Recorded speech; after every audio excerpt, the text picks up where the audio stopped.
Beleza, vamos fazer mais e fazer um bike check hoje da bike do Murilo. A bikezinha aí, ó, comprou nova.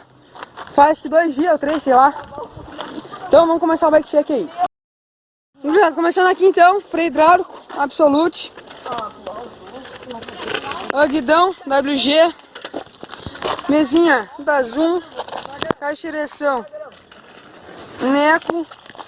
Os passadores Neco. Suspensão Spar 300. Pneu.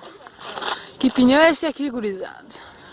É um Kenda, pneu da Kenda. Só não sei qual Kenda é. Pé de vela.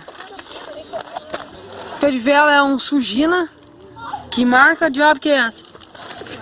Só botar essa bosta aí. Ah, eu vou trocar, né? Sugina. Banco WG.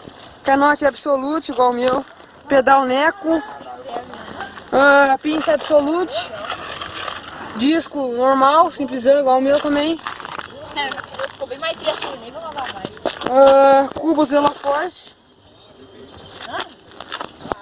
Quadro Viking X Tuff 25 verde com branco. Top Zero esse quadro. Aros VMAX, folha dupla. Max normal. A bike é single. Não sei o número da relação. É catraca.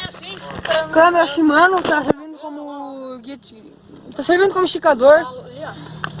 Pra grama? Guia de corrente Rig One. Não. E acho que esse era o bike check, gurizada. Onde é que eu vou?